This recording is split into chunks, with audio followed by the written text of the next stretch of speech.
മലബാറിൽ അറിവിന്റെ കിരണങ്ങൾ ചൊരിഞ്ഞ് മഹാത്മാവിൻ വെളിച്ചങ്ങൾ കൽഭാഗത്ത് നിറച്ച് പുണ്യങ്ങൾ പെയ്തിറങ്ങുന്ന പുണ്യരാവുകൾക്ക് സാക്ഷിയാവാൻ ജാമിയ ഇർഫാനിയുടെ തിരുമുറ്റം ഒരുക്കമാവുകയാണ്.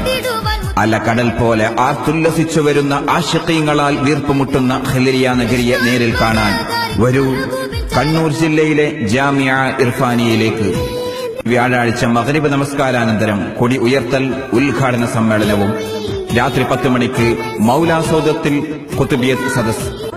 മഹാത്മാക്കളുടെ മഹിതപ്രഭയാൽ പ്രശോഭിതമായ മഹാമന്ദിരമീ മൗലാസൗദം സാധുക്കളുടെ സഹായഹസ്തമായി സാത്വികരുടെ നിസ്വാർത്ഥത പോലെ വർഷങ്ങൾക്ക് മുമ്പേ ഉദയം ചെയ്ത് ഇന്നും അസ്തമിക്കാത്ത പ്രോജ്വലപ്രഭ കന്യാല മൗല ഖദ്ദസല്ലാഹു സിറഹുൽ അസീസ് തങ്ങളുടെ സ്നേഹ സാന്നിധ്യം പോലെ ഒരു വിശ്വാസിയുടെ ആസ്ഥാന മന്ദിരം ജാമിയ ഇർഫാനിയുടെ സമ്മേളന ദിനത്തിന്റെ ഉദ്ഘാടന ദിവസമായ വ്യാഴാഴ്ച രാത്രി 10 മണിക്ക് മൗലാസൗദത്തിൽ ഷെയ്ഖുനയുടെ നിർദ്ദേശത്താലുള്ള വേഷവിധാനത്തോടെ ഷെയ്ഖുനയുടെ നേതൃത്വത്തിൽ ഖുതുബിയത്ത് സദസ്.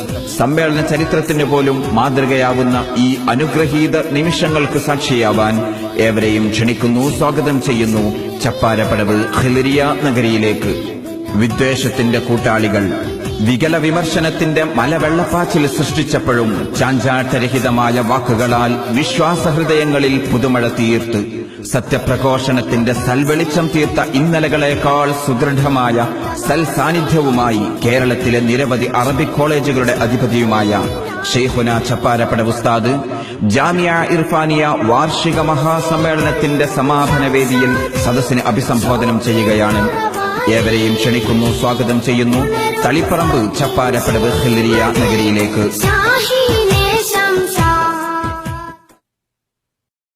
മലബാറിൽ